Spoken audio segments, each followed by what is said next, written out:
maman balandi émission Yankamba Centre l'univers ngai mosali na bino papa papi na ye awa pona ko kutana na ba invité na zana bango suite ya émission oyo salamaki dernièrement il y a le roi divin na émission Yankamba Centre l'univers. Alors bande commune ba poser qui ba question ceci na bango ezali ke ba ja ba précision ba réponse sur le roi divin. Donc na ye awa po pourquoi kozwa ba invité na biso pour bolanda bino en live ba question na ba réponse en tout cas vous allez vraiment représentatif boko kabango. Donc vraiment ngai musanga bino nazali awa nazali prêt pour na ko kutana na bango. Donc merci batata na ba mama bolanda biso merci. Batata moi na petata moli mo santo ba e ba zokolanda biso na banda ko pe bisika nyonso bozali. To pesibino merci tozali awa na émission Kamba Centre l'univers. Toye awa pona ko yamba bande ko na biso baza na biso longo na za des invités suite ya émission oyo etayi koleka je crois dans les mois d'avril bato ba se poser mingi ba question sur les rois divins. Alors bato baza na besoin ba précision ba pesi ba question belé. Alors na za na des invités awa na za na esengo mingi ya kolakisa bino des invités papa Shigana papa Peggy en tout cas merci pour nous répondre à l'invitation au boye nango. Bah téléspectateurs bazali ko zelabino vraiment pour ba yo kabino ndenge bokolo ba juste sur les rois divins ba na vraiment besoin na bino bo expliquer bango pour na tina Italie les rois divins. Donc voilà na c'est une invitation na bino papa Shiga mbote papa papi na c'est mingi na considération oyo sili ko pesa ngai pour na to pesa explication na bandimi pe balandi ya émission Centre de l'univers sur les thématiques il y a roi divin. Voilà, merci pour mingi, merci papa papi. Merci papa Shikama. Santé zali malamu. Santé zali ndongo monango kitoko. Très kitoko na nguya ya yemoko papa SKK. Mutazoko simba pe azoko pesa moto mikolo na mikolo. Merci ba téléspectateurs na siboyo qui invité na biso papa Shiga ndenga utikoloba tozali pe na papa Peggy tokolo vamu de la paix papa Mbote. Bonjour papa papi, bonne santé. C'est vraiment très bien nangolo ya yomoko SKK toli ko poussa na liboso. Vraiment papa Peggy ba téléspectateurs ba na posa penga balanda yo lolo. Vraiment merci pour la considération pour répondre à l'invitation na biso. En tout cas na sepeli mingi tozali awa pour na bande ko bana pour ça baye ba vraiment pour na sujet ya le roi divin bon me ka ko expliquer bande ko bazolanda biso to baye ba parce que bana ba inquiétude bana ba question belé je crois que na on se bokolo ba vraiment bande ko ba ko za ba réponse na ba question o bazana ngo donc vraiment bande ko ba bengi mingi baza vraiment pressé à yoka bino. Donc papa Peggy na tikile malo. OK, merci nakuma tata moi l'appel mo santo merci taza journaliste wa jeli ko diriger émission na biso lelo ya Kamba Centre l'univers batata ba mama bande ko totana sengo mingi émission otango lekaki ya solo batebele ba bengi bipai pai eluki mbala mususu est-ce que papa Shiga ba kokanga ete kuna bazalaki papa Julien makamba lobelaki biso est-ce que kosuka boni nena tango yango tolandaki papa Shiga yonde mutu ozali mokita na ngalelo oyo dotra na sa face à face na yo bino na papa Julien bolbaki na biso ete roi divin azali mutu moko o papa kotia o pa na ngeza ndengwana te ya wana lobi ete makambo oyo ni ba lobilengo na ndenga na yebi dango za ndengwana te fe suka na ndenga na ngai soit suka na ndenga na ndenga na bino o ngai na ndenga na ngai roi divin azana ba critère oyo elobamaki na 1921 ki akoya na boye est-ce que oya bino wana est-ce que ça na ba critère nango papa Shiga olobini ni pona makambo papa Pedialo. Merci na komba tata mona petata mo santo normalement papa papi Serina landi très bien pas téléspectateur na balandi il y a comme Centre de l'univers balinga qui absolument Serina est bien papa Julien Azala évidemment bon bien alors pour Yemutu à l'ancien dossier à roi divin faut tout ça clair. Aroya na ye comme tu me sais. Aroya on dépend na tango na ye. Ba ceux qui mutalobi ke na mbula oyo ekolekate. Makambo salama. C'est kayebi déjà di kamuni alinya lobela. Donc c'est que le roi divin Azali. Oui, existera déjà. Peut-être qu'il y a un indice. Peut-être qu'il y a un indice. D'après Yoshiko, Soki est bongo. Est-ce que vous avez une référence, vous avez une idée de ce ça? Papa Peggy, di Kambayo Loba Awa, que Bendis Azali, ceux qui sont Bendis, effectivement Bendis c'est Gozangate. Bendis c'est Gozangate. Mais Bendis c'est un wapi. Ça a toujours la Bible. Alors, les leçons de la Bible, nous avons Kimba, les gars qui n'ont pas qui n'a pas 2. Nous avons Kimba, les gars qui. Mais est-ce que roi divin a une personne physique, nous avons ou pas? Parce que nous avons dit Akoya, Moutou Akoya, Tatan Zamba Kocha le Boko. Donc, tant que nous musique a été totalement en dessous. D'accord. Totalement pour nous, nous je suis le roi divin, va me faire des propagandes. Moi, je ne suis pas là pour faire des propagandes d'une personne à qui je ne connais pas. Moi, propagande, il y a Tatan Nzambe. Tatan Nzambe, papa Simo Kimbangu qui a gagné. Nengi papa Mfumambanza yebisa kinga. Nga, nenga ipsenga na 98. Il m'a fait voir papa Simo Kimbangu qui a gagné. Avec oyo tata nanga ye azali tata oya botinga ye nzambe or tikala papa simoki mbon kangani balexi ngai na 98 na pamfu mambanda.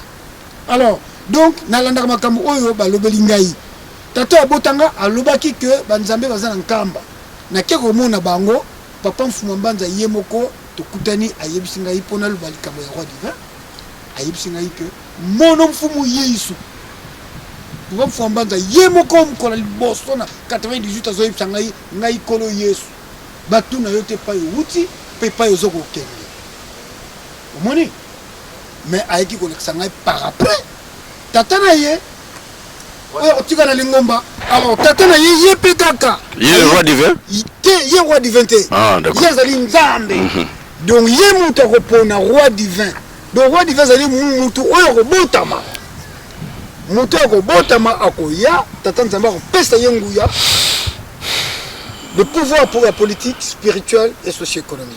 Papa Chiga alors oui le bana yongelo sur la quartier donc les rois divins azali mutu oya koya donc jusqu'à présent nanu a été a zo existé déjà et batu bayebi déjà batu mususu ou bien nanu a botamité parce que soto landi na prophétie ya papa Simo Kimbangu ezolo bakeno roi divin akobota mande akoya na pouvoir wana misato ye moko nzambe akoza représenter ya roi wana ouais mais sikoyo tomuto yibati bazo poser mingi ba question ba ni ba yeba roi wana azali déjà azo exister quelque part na monde à peu près na contre nini donc mais quand on peut ça bati moi l'explication parce que bati d'autres moi répondre ngo azali parce que bango bazana incertitude. Donc ce tolandi bien de konangai ye ndinga zo expliquer bino na bandi so bozolanda bien ayebi na noté mais par contre ngana yebi ye ya wabolanda nanu oya ngai ko permettre bino so mais ngana yebi ye mais to bandana ba critère balobi boya parce que pour to analyser na makambo ngana papa shika to analyser makambo ngo malembe balobi boya parce que yo yebi so makambo ya discours en sanda et loba mi boy. Alors s'accomplira la troisième étape. Dans celle-ci naîtra un roi divin. Il viendra avec ses trois pouvoirs. Pouvoir spirituel, Kinzambi. Pouvoir scientifique, Kimazai. Et pouvoir politique, Kimayala. Mais tout banana, il y a moko moko. Kinzambi ezali nini. Bisonayo, tozaba Congo. Tozaba ya République démocratique Angola, Congo, tout ça, qui Congo ezali langue penza nini. Kinzambi elakisi Bonzambe elakisi nini. Parce que c'est de traduire na lingala Bonzambe na français ba bingo la divinité. C'est quoi? Parce que biloko wana yango non debesa yona ngai pesa papa micro yango Bonzambe ezali nini.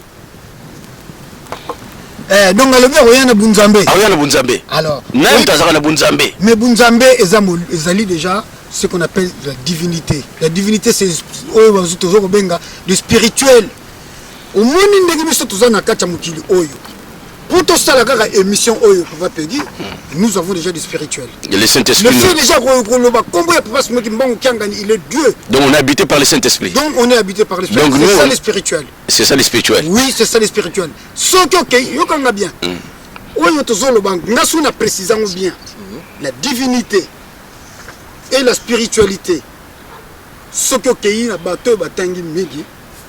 deux choses différentes. Voilà. Exactement. Deux choses différentes. Ouais. Parce que même chez les francs-maçons, ils ont aussi la spiritualité.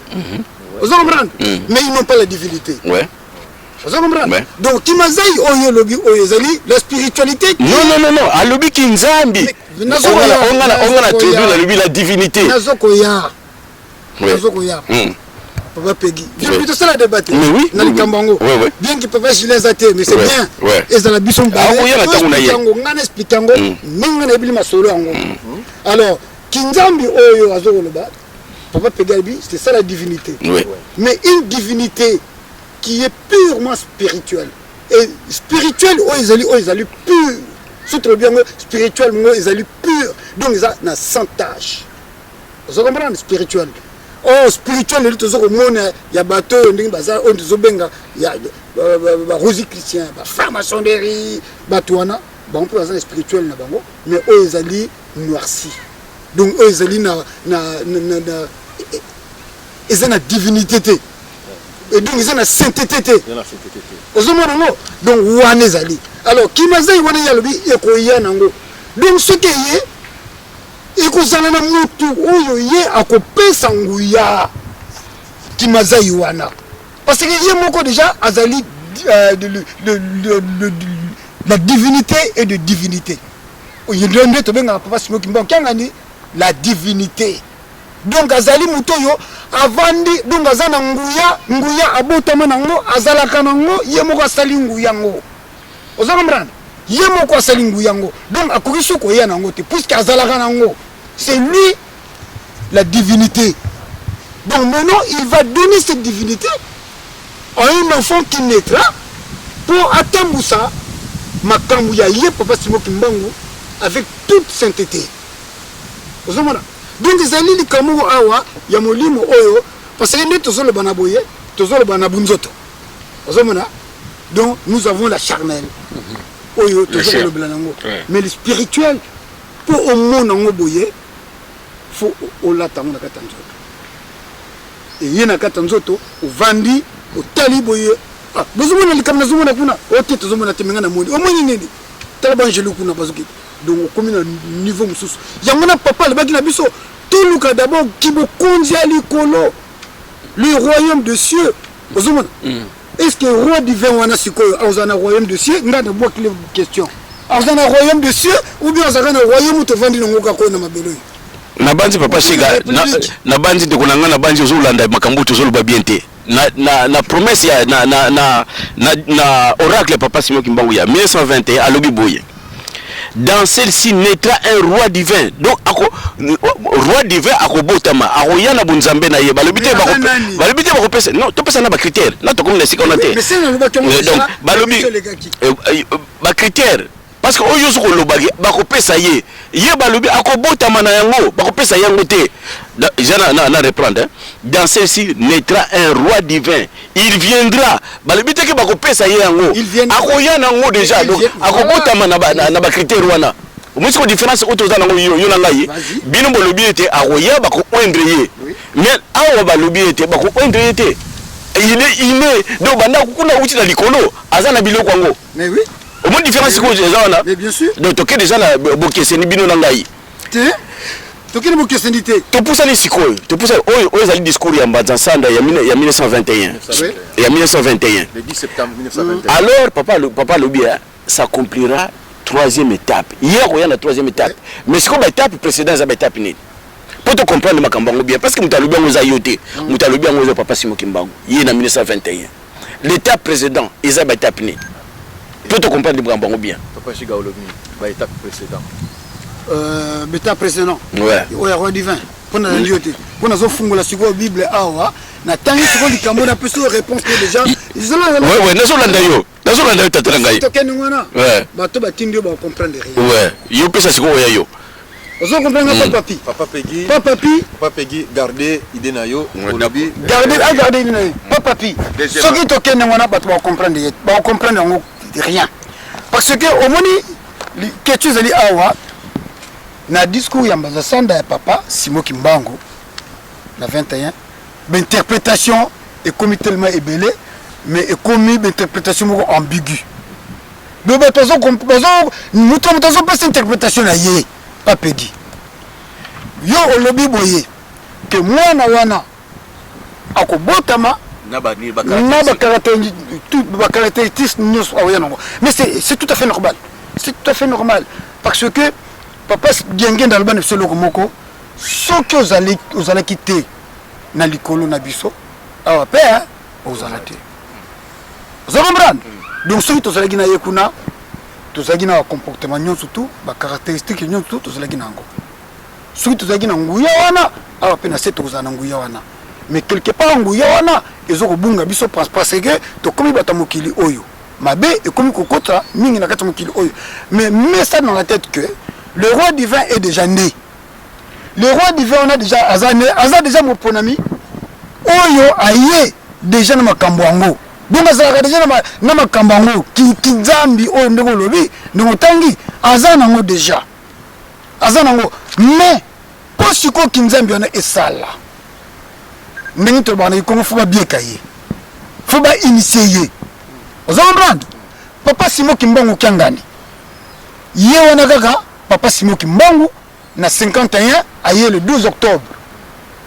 Alors pour un doigt musala na ye papa mfunga banza tata na ye asalike nini a initié lisusu albitala kilongo ndi basala yango boy tala boy ndinga basala yango boy sikoyo pratique akaina pratique inauguration à temple Lubumbashi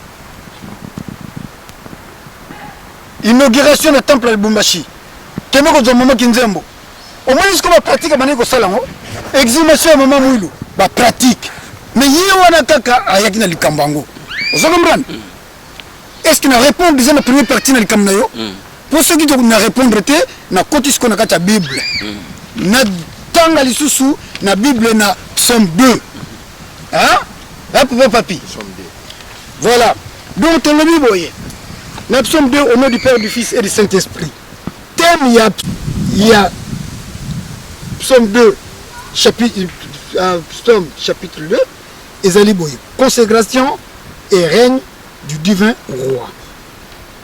Pour cette agitation parmi les nations et ses préoccupations dépourvues de sens parmi les peuples. Oyo tozo sala oyo nde bato bayo tuna eza ba agitation. Ya ba national peuple. Bato babika ke ngai na kozala roi divin apparemment zali na diaspora. Roi divin azali kuna. Eza ba agitation tozo kosala. Mais éclaircissement il y a le bon de la roi David yango yo tozo koloba. Alors ce quoi na verset 2 balobi le roi de la terre se soulève et les chefs se liguent ensemble contre l'Éternel et contre celui qui est désigné par onction. Batamukilo yo bakomina ki pelekese. Vous comprenez? Bakomina ki pelekese bakomina ko welela. Net kutu nzembo kutu ngai diangenda na lobby na kini kutu na mission oyo bande kolomso na kini bazo sala bazo lekisa musuzude parce que ba homme politique na so ba komi agité ba bike o papa diangenda nge pona susu ba toi susu comment ba benga itina nkamba kutu ba sepelité voilà l'agitation tezoko kende na trois ba lobby awa arrachons leurs liens jetons leurs chaînes loin de nous donc ba arracher ba longola ba chaîne na biso ba boaka. Pour Nanini, on est tellement agité. Celui qui siège dans le ciel rit. Moutazana likolo. Oya vendeli ma solo. Nzambe. Azoro seka. Papa Simoki Mbangu azoro seka. Abiban m'a évité. Pourtant ici on va le royaume des cieux. Qui vous connaît likolo. Bon. Si vous allez dire le Seigneur se moque d'eux. Yekaka. Puis il leur parle dans sa colère il les épouvante dans sa fureur. C'est moi qui ai établi mon roi sur Sion. C'est moi qui ai établi mon roi sur Sion, ma montagne sainte. Ngai mutna tche nzambe na roi nanga na Sion, na ngomba oyo ya Sioni. Na montagne sainte.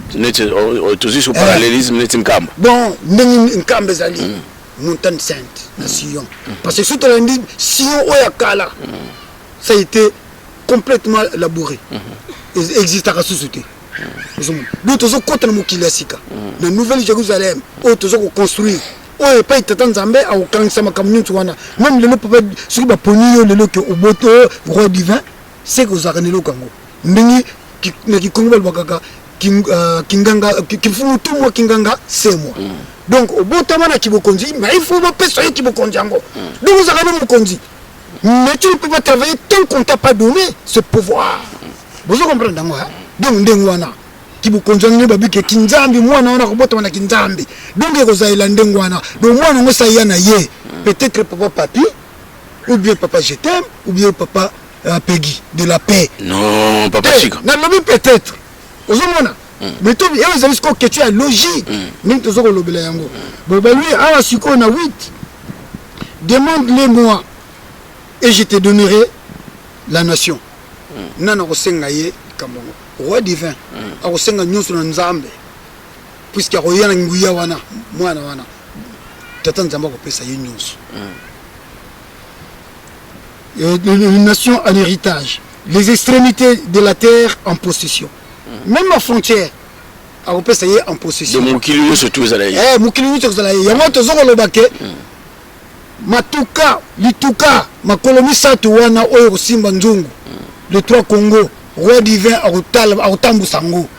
Roi divin. Ezaka la RDCT. Roi divin akotambu sango.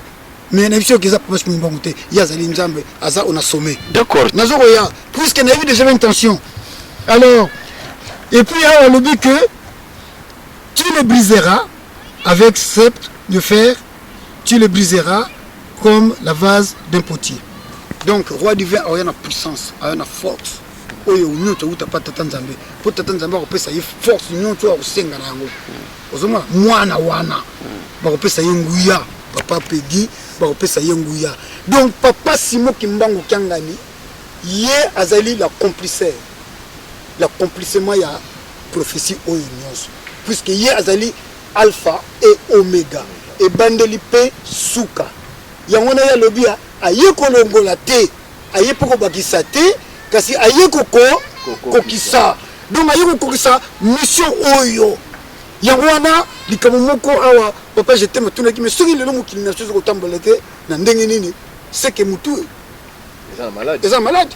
Ah oui, mais lelo biso to Angola to benga mutu. Les libou mouza wap RDC makolo za wap Brazzaville. Alors l'auto réparer d'abord oizana na kata na mutu kuna. Yango na bayike makamuni zutu kuta na mbaza Congo fa kende ko fongola na mbaza Congo na kulumbimbi pour makambe ya tombo na nkembo ya roi divin. Papa Chica, est-ce que kuna na Angola malade nini penda o no moni eza kuna? Est-ce que vous pouvez expliquer biso mo ke pour batu bazola na baruka batu na question wana à peu près ou quoi expliquer biso na mo mukuse. Nangola et pays makambu nyonso to ezaki okangama. Depuis ba koko na so za ki papa Peggy za ozoyoka. Tanga livre na yo réseau on rappelle bien parce que tout ça débat na papa journaliste pour bandimi bali kambo to éclaircir une fois pour toutes parce que pardon nous répondre yo et monsieur Sami Lelo lobi batwa lui que c'est comme si moi j'étais complice. Il y a papa Julien, il m'a dit que ayebi roi divin azara quelque part en diaspora ayo otambu sandino. Mais ngana le bien lelo c'est faux. Le roi divin pour l'instant n'est pas encore là. Donc pour les moments ayebani la noté. Ayebani te. Pas yebi nous tu peux na binisi to on les aliste te tata nzambe. Autour ba kita tata nzambe. Tata nzamba bombi na no ko sale mabe. Tata nzamba sakana raté. Tata nzamba sakana te pour no repesa réponse na yo. Mais pour likambo bato ko sakana mingi. Mais tala bi tata nzamba lobi hein. Tala bi tata nzamba lobi na Ésaïe 44. Alobi awa. Ésaïe 44 25. Je fais Je fais échec au signe de faiseur de prédiction. Et je frappe de folie les divins. Je fais reculer les sages et montre ta stupidité de leur savoir. Vous comprenez, Balobi? Je fais des échecs au signe de faiseur. Donc, bateau balbakake, likambonga zali boye na boye. Tatan zama sala bonga échec. Oh, match on peut gagner 2-0. Bopoli, pour tatan zama bateau na lingi bango te. Oh, bo kene pas mutuana, il y en a le roi divin. Dieu fait toujours l'échec, n'a pas faiseur. Il y a pas prédiction. Vous comprenez? Donc, on a 25 heures. Bon, si vous avez Angola, makamni ngo bebaki na Angola. Na Angola, ning papa zo akitoke na Kulumbimbi. Ning papa zo akitoke na Kulumbimbi. Akende afongola. Parce que bakoko na biso wana zeleki le départ de toutes choses. Mutu ya makamunyo su ezaleki wana. Bakoko na biso bakangami bakei ko créer le nouveau continent. Bakuteki kaka vina na mbanza Congo. Ou bakenda esclavagisme babandeki wana. Nimoko nyonso tolobelaka lingala kikongo swahili anglais tout ça kuna kaka na mbanza Congo. Quand ils voulaient construire la tour de Babel, kuna. Vous comprenez? Wana numéro du coup toi azali kaka wana mukonzi akunda lisusu ya mabele wana. Pour vous dire que cette histoire est allée à Bissau. Donc, comme nous avons reçu cet héritage de Maboko et Imoro Tatanja, mais il est temps tout réparer et pas être Bébisaki. Mais maintenant, qu'est-ce que nous avons pu connaître encore? Angola et Bébi, le sous Makassi. Depuis Pape Jean-Paul II à Kendaki, na Kulumbimbi. Et pas que Jésus est africain, Dieu est noir. Abotamaki na nord Yangola, na nord Yangola. Et pas Makambo et Robeba. Batona tout ba vandi kuna ba koti lelo d'Angola. Ba franc-maçon. Ba rosé chrétien. Ba motu ba zingi. Donc ba niko sala ba réunion ya ndenge na ndenge ba zoko bundisa du chef spirituel cette divinité papa Simon Kimbangu ngadi pour retarder l'échéance, il y a quelque chose ndako wana oizanga porte na batol. Au batamona kake Kulumbimbi, vous les Gimbangistes, vous êtes des aventuriers, vous allez ouvrir, vous allez encore réinaugurer une maison qui n'a même pas de porte, même pas de tol ni toiture. Mais très bien, binda connaissa il y a ba riche et tondra biloko nyon surtout porte les ali batol les ali. Mais na misu botozo mona monter. C'est ça le problème au Kamoke et pas roi divin au la péona. Papa Peggy na biso na lobi bien. Non papa Peggy malo papa. Na bandi papa Chiga alobi moi mingi boyo ka siko version na ngai parce que j'en a kata débat. Abeti ko minutes papa Chiga 10 minutes. Papa Chiga une minute na loba. Mais d'accord, OK, ngai tang na ngai koki. Donc to zongi na lisolo ngone na bisa ibino to kabola na 3 étapes au papa Simon Kimbangu alobi la ki na 1921. Papa Peggy, pardon, c'est là. Pour l'étape précédente, papa, tu expliqué, on a moni au saisir moi quelques éléments ou bien. Oui, na saisir quand même parce que il y a le vision biblique. D'accord. Mais aujourd'hui, nous attendons l'accomplissement de cette vision biblique au papa Nabiso à l'Obilibiso. Il y a un nenga naza mieux placé na bandi pour na l'Obilabino le Congo. Donc, étape où l'Obili awa na nino na message en Banzansanda au papa Pesaki. Ezali était au monde a été première étape. Ezali au papa Simon Kimbangu na discours na lobaka na discours au papa Simon Kimbangu il s'est reparlé 3 fois. Donc première étape ezalaki o ya lobaki yemoko so de tel on a na boso ni lobaki ngana ko kangama boyina boye ba ko kanga na okini musika boyina boyina ko souffrir pour na wana eza étape ya boso lobelaki o Simon Kimbangu se présente comme un rédempteur mutoye ko nyokama pour la libérer peuple. Oui. Deuxième étape où ils allaient au lobby étape il y a instructeur il y a surtout awa. Nous comprendrons ceci car ça c'est l'homme qui préparera le peuple car l'arrivée du roi. Donc deuxième étape ils allaient étape où il y a longue où il y a qui pour instruire biso et petit lelo on continue à nous instruire mais c'est lui qui a physiquement symbolisé cette étape là ils allaient papa d'Angenda. ye mutayaki pour ateya biso parce que matei mutu mwindu azaki suna matei te azalaki akobunga mutu pour ozongisa ye na esika na ye faut koteya ye azali nani faut kolakisa ye makambo yango na papa ayaki pour la mise remise à niveau ya mutu mwindu azalaki na bobungi nyonso tu. Et la troisième étape, troisième étape, s'accomplira la troisième étape, c'est lui de la naissance du roi divin. Mais ce qui est tali dans l'étape, première étape, il y a mon papa Simon Kimbangu.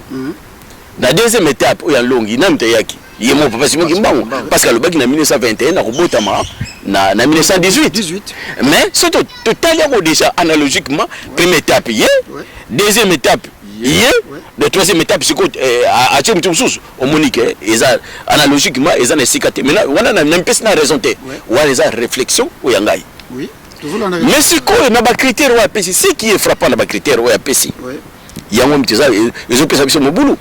Parce que mutu moko banda mokili oyo banda mutu moko ayana bonzambe atambusa mokili azali te. Oui. Roi moko te banda mokili lobi ke no mais roi à part monsieur Sedek. Oyo nani akendaki Abraham akendaki Sedek. Donc oyo ya lobi oyo yemo d'ailleurs lobi je serai le représentant de ces rois. Oui. Oyo première partie à lobi yemo a représenter. Mais si qu'on na kati comme ça botala ngo fo boluka mo oza urgent. Oyo ezoko coiffer ba terme surtout. Ah on a c'est à lobi boya. Un long instructeur enseignant viendra avant mon retour. Donc, ce qui long yaye, yemo kwa yesi mo kimbangu yemo razongi. Si koyo biso atanke, ngai atanke parce que les débats sont balés. Na sali sikoyo, quel est le mot qui va primer entre les représentants ou le retour? Ngana siko na possible la retour. Donc le roi, non seulement il sera le représentant, mais c'est lui-même qui parle de son retour. Il y a c'est les trois étapes qui sont très importantes. Donc surtout le mot papa Simon qui manque dans ma solo yo na plan spirituel qui Saint-Esprit na yekufi. Parce que Loba. Oui, Loba. Parce que qui Saint-Esprit et l'objet était à côté la libella. Oui. Au biso la génération on doit vivre Saint-Esprit incarnation physique na ye. Yé aye. À l'objet était à cause de la rédempteur, à mon passe pour la biso. Aye à l'objet à cause de la longue. Et si quoi na place à roi divin, à tika les sous-soutés à Koufi. Aza sur les cicatrices, na quatre discours oyo. Na discours. Non, na message na ye parce que message ils allent clé. Na masolo toza na roi divin. Soki toke musika parce que papa Simon qui m'a appelé ça qui message belé. Na ligne aux ongles la place sur le bic awa le représentant. C'est là. Parce que il y a une troisième étape. Il y a deuxième étape à cause de la longue. Ouais. Et troisièmement, il y a encore représenté le roi divin. Ouais, comment c'est là où il y a un problème. Je serai moi-même le représentant de ces rois. Oui. Je liquiderai l'humiliation que depuis le temps le plus reculé, l'on a cessé d'infliger aux Noirs. Voilà. Au Moni. Donc, il y a un représentant. Il y a un roi. Explique-toi maintenant. Papa d'Engenda, il y a un représentant qui manque. Il y a papa qui manque. Papa d'Engenda, il y a un représentant. Il y a un représentant à Tata. Au Moni, Papa Guy. 10 minutes, coquille, bien le coquille. Bon, 600. T'es 600. Ouais. Kanga idée na yo. To pour ça ni sous pona ka ko matisa ko étudier ba critères ya roi. Voilà.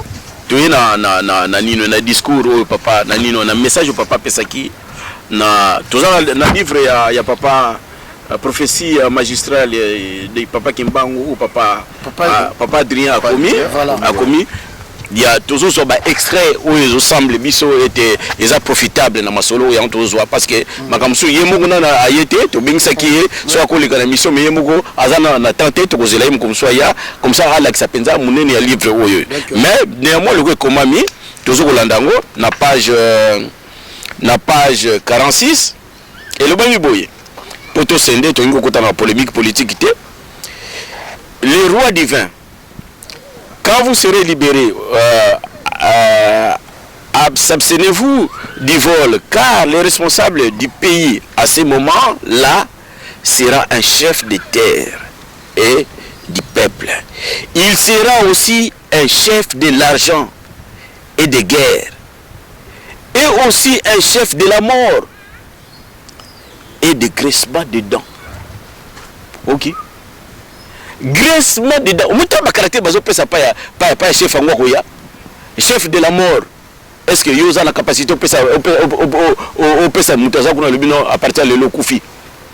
Graissement de dents ndeng baloba donc pour tout ça men nino. Et ça ba caractère ya bomutote. Wana ça ba caractère oyo nzambe yo mukaza nango.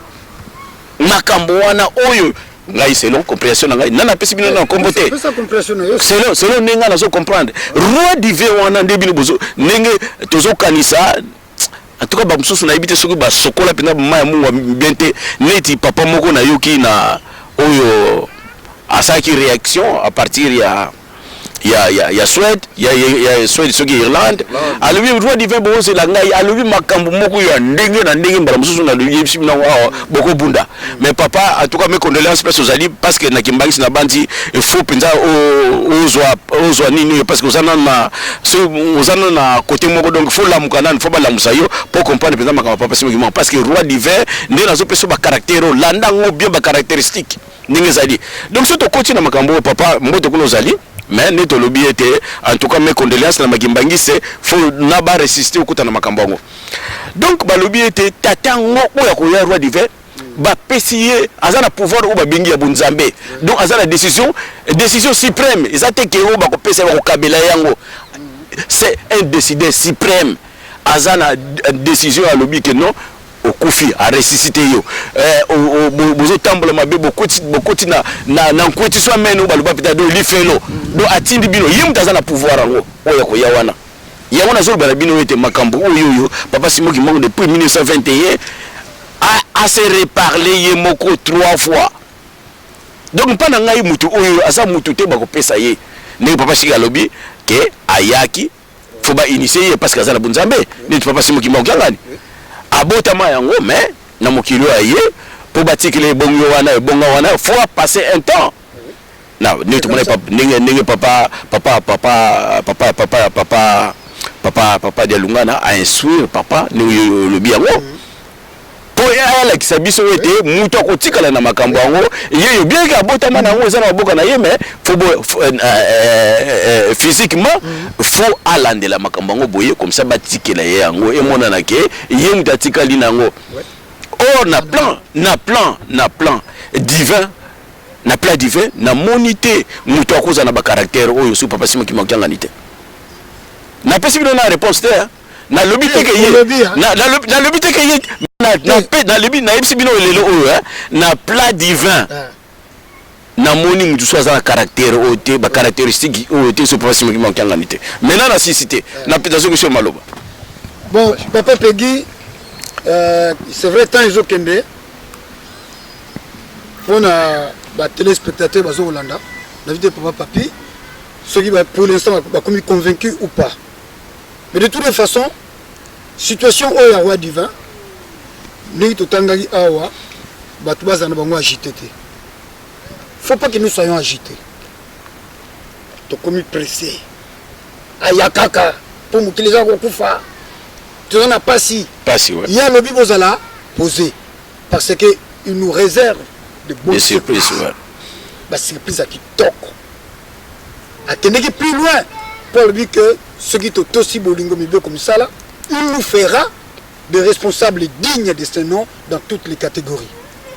Zomona na entreprise na biso na devant entreprise na biso donc tous la gaga posé. Non mais papa c'est on rejoindre nga na makambo lobaki wana ya nino oya kopesa batu bokonzi akopesa mais na ngoni makambo lobi wana donc c'est qu'on parce que c'est normal parce que ye mutu azana ba attribution nyonso tout donc nzambi ki mayala mais ye nzambe ya nzambe poko tambusa likambo ya nzambe foza na bunzambe oza na gisatana te c'est ça le kinzambi qui mayala c'est la justice foza la nango foza la droit oza la droit na ndenge nini soza mutu oza na mibeko parce que ce que autant la no gauche à droite na mibeko aussi mbaté oza na ngote autant ça fait mokile yango na donc tobaki na Luc 1 79 80 mwana wana babombi na désert ti mokola kobima mais désert on est anine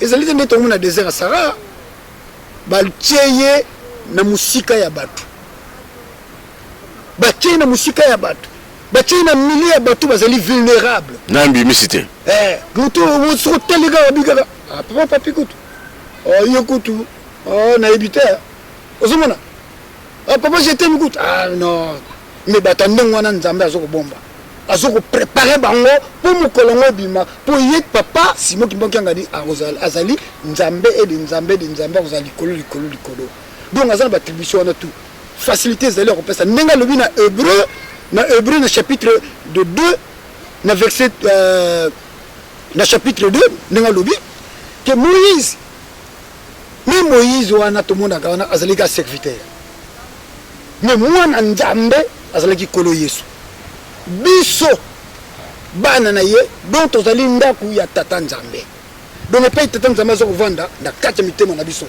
azanga mara donc soyira moi déchet ka salité côté na kati motema nzambe mo vanda suso na ayazate ala abini moli mo santa kimi na ye azanga mara donc yango mona ke photos la ka près na kinzambe o ya ye na ngwa memeli biso amemeli biso kinzambe amemeli biso justice amemeli biso bakambo nyonso émission tout ça na papa Peggy voilà pas ce qui m'a gagné mtaye bilo wana sutwana et ça oui pas ce qui m'a gagné ouais d'accord nous rentrons dans maboko na ye ozomona parce que hier vanda boye au sommet le roi divin aroya na ba ministre na ye na gouvernement bimba o tata nzamba ko pesa ye pour mukilio e tambola e vanda libela ndeni to mona lelo te mission de sagina yo kaka que ne bandela salika continent moko e ko zapeka ka continent moko e ko zonga na suka nde ba bina apocalypse awa nikole ko ya ba mboko nyutu to mone o sa ni ba continent o nyutu e ko zipa manango mayi ko matrango e ko zonga na niveau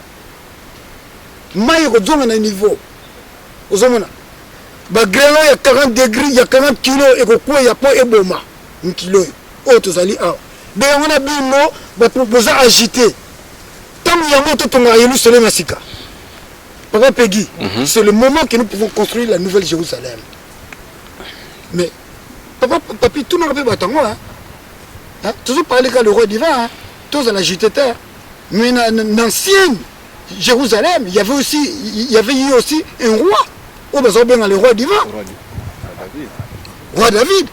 Non, roi divin, bah bien roi divin. Non, il n'y en avait pas. Nazokoya, papa dit. Non. Bah bien sur le roi divin. O ba bien qui koko ya kolo Yesu. Bah bi yé mutayena makamunyo tutu ayeko chakimi ayeko bungisa. Mais roi divin, tu wana tanga yaki roi David, o ba bien qui roi divin. Tanga yé. Alobini ngaite. Ngai ndoko tumsaka kama makambo oyo. Ozomona makambo na ko songa pa nani epa ya Eli na yeko bongisa ndaku epa itumu ko kumbisa tata nzambe menga na za roi oyo ya nini wote parce que na zana masumu na bimaki na basa batu na bimaki batu na ngai ozomona lelo papa Peggy ye awa atangi biso likambo papa Simon Kimbangu aloba na 21 effectivement le roi wana a ozala na rigolade te akoboma pe autocité bakoboma yamona ko combien wati oui yama pour te dire que Dieu même à l'heure actuelle batinga soko bomate batabike Dieu azobomate Paul baki akoboma na ité mais il va envoyer celui que lui va représenter vous comprenez muto o ya ko représenter donc le roi na ninga ozala abano représenter Nzambe ozomona abano représenter Nzambe pour Nzambe yemoko bamisa tu bakiti ndenge balobi wa kutuke na Bible kakawa epai bato banokende ko jwa mibeko na mausolée na ye c'est écrit même dans la Bible na mausolée bato banokende ko jwa mibeko epai na ye donc makambo mibeko na ndenge ke règlement batindi bino boye bokende ko jwa wapi na mausolée na ye na nous ezali le na nouvelle Jérusalem bato banokende kuna donc mukili changement zoko ya makasi changement zoko ya makasi ozomona le roi divin wana ozala mukonzi akotambusa akobanda na les trois Congo sur les trois Congo complicité côté à l'extension wana bamoyo côté na Afrique monde mobimba à partir on a le roi divin yé moto rosala na le toma papa Simon Kimbangu qui a passé moi je l'annonce déjà lui ce n'est pas la modèle papa Julien parce que ni kamwana ça m'a fait mal ndemba papa benga nga qui n'a complice papa Julien parce que on se va tinde bino papa le kamwana que j'étais complice j'étais pas complice papa Julien je savais rien que ma kamu bazalo wane que soki nani kombo ni bazalo ba soki bazalo ça me livre ya kukele so il livre à kukele. Moi je savais rien du tout. Ngai na yebaki makambo na te. Ngai kaka ndenge Bible lobby, na examiner, na étudier, na zola na réalité ndenge papa zo loba, ndenge ba papa de ndenge ba loba ki, na zola voilà ya voilà. Parce que un Nzambe yona a doit sous attribution sur la roi te. Parce qu'il est déjà le roi des rois des rois des rois des rois des rois. Ndenge to benga kaye, ko le yeso c'est déjà le roi des rois des rois. Papa Nzambe azapeka le roi des rois des rois. C'est yem tazo ko sala ke ba roi bazala. Parce que ndeba lui awa kutu na psom ba roi ya mukili ba sepelité. Ba roi mukili ba sepelité papa gezana monati. Ba roi mukili ba sepelité. Alors si ko même so roi wa ozana bunzambe. Ozomona ndenge lelo na Congo beaucoup ko créer même ba personne morale. Ozomona autorité morale so autorité morale vous créer. Oh bah tozo qui ne ko même dimanche bazo qui ne ko sambela pa na ye na ko tanga kombote. Boye bien ou bien. Ozomona bah tozo qui ne dimanche kuna la costume pe ceux qui ba parlementaire bazo qui ne peut ko jasu mitindo. Donc ezala même na te. Ozomona bah to na déjà ba yebi le monde le bango que makamuzo ko kisama. Mais bandimi o balandaka. Kamba centre de l'univers. Parce que nous avons encore une longue transition avant le roi divin Aya. Exactement. Donc papa Chikani a le bel on a une longue transition qui va se réaliser. On ne sait pas ça va prendre combien de temps, mais cela dépend de Simon Kimbangu parce qu'aujourd'hui il y a une mtazoko tambusa mokili oyo. Na ko rebondir na makambo papa alubi ayipsi bisoke banda kozela David azala roi.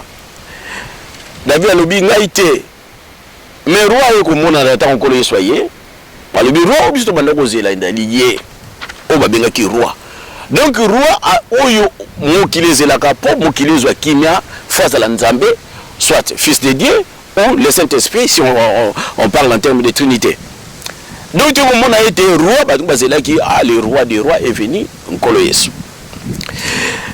Toye ko matérialiser on attend on a biso papa Simon Kimbangu en 1952 de 29 au 4 août 1952 à Paris à Loa. Alobi boye na longi mono ntini wa bakongo le roi des rois mokili moko église moko kotika na mokili lingomba moko pe bakolia mone moko mais roi ye moko il s'est dit c'est lui le roi. On de ça similitude. Comparaison, Nambanzasanda, Yemoko Alobike, il renaîtra. Ah, on y a vu le quoi papa Chika, tous en habitant de la moko. À la seule différence que Yonde Ozokozua, roi divin, Mutumoko, Oyo, Aouta quelque part. Mais il n'a pas caractère, Oyo, Yozokondimela, qui papa Simon Kimbangu, Yemtazala, pas caractère, Wana, Naïsikon a l'obiété, parmi Batu Oyo. Oyo azoko représenter ma caractéristique wana je vous dis clair et bien papa Simon Kimbangu Kiangani oyo azoko représenter ma caractéristique wana ni surtout wana obiso toye donc bino oyo bomona ki était ngai na kisasa soki na wana bimaki tozoko mona les bateaux baza ba courager peut-être na mona ki bateau na peut-être belia kimbila mingi soki ndenge nini na moko peut-être nana sokola no moya nkambate abimiso quelque part mais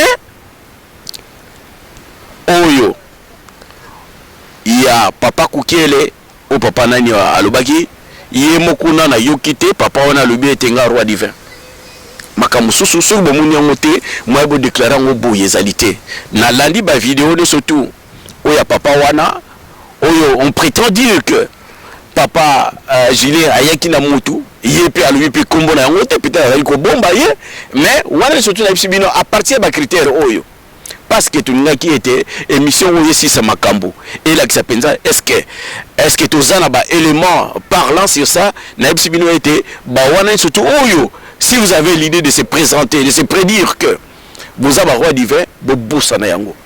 Parce que vous avez des caractéristiques. Donc ça vous efface. Yo mutu kutu zali wana so batie kutu bik na nino na posha mutu omona ngote bongo lelo mona ete oza roi divin.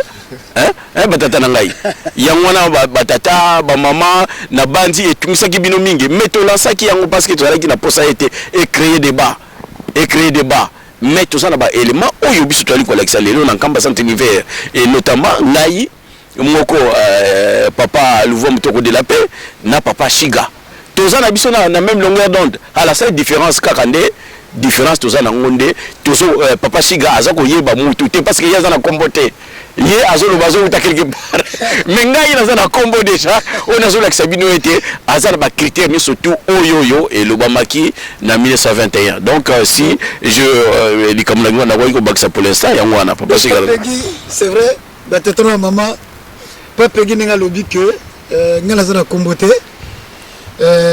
omoni ndingi balobi na psaume mutu moko akoki kodiscerne pensée ya Nzambe te oyo nyonso toza kosala eza neti tolingi kokota na pensée ya tata Nzambe oza comprendre yango balobi toza na biso agite te parce que soki tolandika na nyonso balobi ke mutu wana bakoconsacre ye bakopesa ye pouvoir bakopesa ye grâce atambusa oyebi papa papi une personne métamorphosée oyo ndenge balobi ke moto oyo amibongwani zwa kaka biso totala film ya Moïse ake na ngomba epai tata Nzambe babi ke mibali bakomaka te Moïse tanga zongi bomoneke ata Moïse akomaki nango Moïse akomosala makamu aussi na bana Israeli bakomobenga ye Moïse misusu kutu Nzambe misusu libérateur oyo bayebaki boye na boye osomana makambo ndenge ezalaka donc Nzambe akoki kosala donc Nzambe lelo biso tozozwa courage po toyebi po toza mpe na courage yango tozoloba na mokili lelo ouvertement tala lelo toa na parc awa na Noisy le Sec ndenge obengisi biso toye tokomolobaki papa sinoyimbaku Nzambe parce que nous sommes convaincus. Tout à fait. Moi personnellement je suis convaincu que yazali Nzambe parce que makambo asalaka na nzoto na nga pe azo continuer kosala lelo équation comme compliqué on pas minele awa deux fois té donc il est Dieu un Dieu restera un Dieu vous comprenez Nzambe otikala Nzambe alors ndenge Nzambe otikala Nzambe il a déjà une longue mission et puis une lourde charge oyo azoluka jusqu'à présent à qui il va le confier. Qui ne peut pas faire le cas on a reconfié de banane. Il y a un outil qui est comme Mikolo Mikolo. Mais ce que tu as dit, nazo comme on a été, n'a pas sabine le borokimanga, n'a pas sabine le borokimanga. Au moni, et puis papa et le réseau ça n'est pas si moi. Ah ça il y a qui disent moi kambango. Parce que Yemoko, le roi divin. Mais il n'attendra plus. Na critère au PC awa azula souté parce que longi sateyaki na deuxième volet awa lobby longi sateyaki hein papa papi donc longi atei biso d'autres comme au diapason longi ngokutu a droite na 90 a droite diplôme na il y a 30 ans nenga teyaki biso papa Diangenda à la personne de papa Diangenda ye longi bon sikoyo aye lisusu abana suko teya biso. Mais puisque Yimta est déjà dans le troisième volet, étant que roi divin, parce qu'il ne peut pas payer le Kamalo Biango. Malamoko, abandon quoi agir. Le gouvernement congolais, angolais, Brazzaville, va commencer la bêtise. Ne ça ne fera pas qu'il y ait des francs-maçons, tel kilo, bazoko, Gazamba, bazoko, banane dans l'Est. Ne ça bouma qui bango. Ne de ça qui n'est pas récupéré, qu'on ne soit qu'il n'y a pas de puisque c'est une prophétie, il faut pas tonga. Yangona abika ke ye mission ya ye nango abiki na zana nyonso mais nani akosala musala wana il faut to comme na perfection ndengi Moïse a comme na 120 ans tata Nzambe abi o komi na perfection Yangwana lelo Moïse tangone koki sukawana tika Josué à côté de makam. Papa Zozi la to comme la perfection pour libérer grâce wana azosaki papa Peggy Toko albane ke banda lelo côté nanda ko ba bien kiyo tambusa mukili les trois Congo lié le roi divin. Non, roi divin. Un exemple. Vous comprenez? Yesa ndengona te papa siga, yesa ndengona te ya makamto bundela ya mote. Vous comprenez? Ba tribunal a repose. Mais on va le na beka ta Bible. Non, la Bible va le na biso boyena. On va le na kata Bible. Papa Peggy alobi ba ça ba caractéristique nyoso ta autopesa. Eza ya bomoto te. Donc faut ka nzambe asa. Nzambe te, nzambe ndo pesa yango. Nzambe ndo pesa yango kasi. Parce que Papa Diangena savait que le bango, ce n'est pas pour rien. Est-ce que personne n'a posé la question à Papa Diangena? Papa Diangena. Pourquoi ça va être sur toi Nzambe? Papa Diangena dit OK, ben si moi ma douze ko bomba sous bazoko mona yote. Mais tu es un Dieu, tu es Dieu. Papa Diangena ça le bango. Tout ça Nzambe. Nous sommes de Dieu en miniature. Donc pour tata Nzamba télévision na lo lenge na ye, na caractéristique na ye, na ndenge na ye tout ça Nzambe. Mais le reste tout ça on doit reconnaître ngote parce que tu continues ma bé. Tu kandamine ma bé. Le roi divin, la penda zane moana, oui, à robota matata Nzamba ko pesa parce que papa Simon qui mbango kangani, il restera sur son trône étant que Dieu. Il faut que les gens sachent que celui-là est Dieu. On ne va pas dire que toi tu es le roi divin, on vient chez toi parce que tu es le roi divin. À qui on va demander le roi divin? Le roi divin, montre-moi, il est où le Dieu? C'est moi aussi le Dieu? Vous comprenez? Donc il est immortel, papa Simon Kimbango Kiangani, à l'article la le roi divin. Et le roi divin, et ben nous allons encore en succession, Moukile Bandoutamboula, le jour au lendemain, l'objet on a accueilli, papa Simon Kimbango a vendu Libela, parce que ma camarade se continue à Katsanzoto, il y a le roi divin et vendu Libela. Vous comprenez? Donc il y a papa Peggy. Ezandengwana roi divin akozala mutu oyoyo akobotama et ça botama na ye. Balubi bazoko bomba ye. Balubi na Luc 1 79 à 80 babombi ye tata Nzambe azoko bomisa ye petit à petit. Yango la bino soka kaka to ça na bolingo mibe komisala. Mais jusqu'à présent notre commune à niveau ngote. Notre commune à niveau ngote nini opesa bisango. Papa Papi, explique-moi. Nini on peut s'habiller. Il y a Nzambe à Otikala Likolo et Nzambe. À Otikala Ligakawana. Papa Simon Kiangani. Ningo lui que Mbongo nyon surtout ezali yaye. Ba or nyon surtout ezali yaye. Makamu mukilo pe nyon surtout ezali yaye. Ozomona yaye tata Nzambe. Alors pour mutu otambusa mutu. Faut pesa ye mutu atambusa ye. Vous comprenez? Il faut payer Moutou atambusa ye. Yangwana ya lobia na ko ya to tila le roi divin. Ngai pa ina kozala na bando kotala na ndo pesa makamunyo tout. A pesa lango wapi na yo ko l'accepter le royaume céleste, le royaume divin. Yeah. Mais c'est quoi le royaume divin? Nous sommes été mais s'il a quitté, il fallait le consolateur Aya. Le consolateur c'est quoi to bengi papa Simon Kimbango. C'est quoi yem tayo ko silisa makambango. Yangwana livre vert yangoyo o batikile biso yangoyo. C'est ça le livre vert.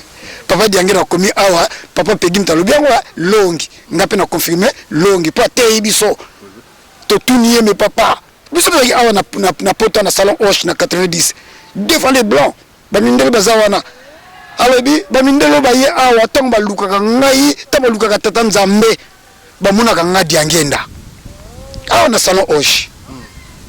Ozomona mukolongo pe papa et femme te yaki bamindele bavandi boye babiso l'hôtel bi bata peu de foi balbi mais pour moi comme nazo loba donc ba protestant ba catholique bazalaki ba juif bazalaki ba musulman bazalaki alors bien on a français vous abinabi ici sobana vous me montrez le blanc qui vous avez fait rentrer dans cette église. Mais moi, tous ces blancs qui sont assis là, ils sont venus parce que quand ils cherchent Dieu, ils me voient moi Diangenda. C'est là où il a confirmé qu'il est le Dieu. Papa Diangenda, on a salon Hoche, na Élysée, on a Champs-Élysées, na Paris 8e. Alors bien on polele. Donc on a mukanda tikili biso yango yo. papa SKKP alobi na ngai masolo kitoko oyo papa journaliste bozo solo na ye totanga kaka na livre vert. Livre vert na page 290. Papa comme ça. Na livre vert na page 0 pas pegui 2 minutes. Na livre vert page de oyo balobi boye. Lelo tozomona ba chef spirituel bazale belé. Mais Kolo Yesu yemo azali chef spirituel. Vous comprenez? Kolo Yesu chef spirituel. Mais mangomba ba chef spirituel père bazali. Ba représentant na ye. Ba représentant na ye bazali. Donc bazali ti ba ambassadeur ya Kolo Yesu. Tout à fait. Donc ils sont accrédités mais yemo ko Kolo Yesu. Hein? Azali na plénitude ya pouvoir. Nzoto na yedunge tonda na nino do mutakoza na plénitude ya pouvoir fozalaga nzambe. Yangwana comparaison ya Kolo Yesu lelo na oya roi divin. Baba pegi so botanga la biswango. Et ça na page. Na page 290 na livre vert. 290 bandi kunangai titre ezali place du Christ dans l'église. Totanga ngoza nango mukie vous avez pas même une minute. Aucune communauté chrétienne ne conteste le fait que Christ est le maître absolu de l'église.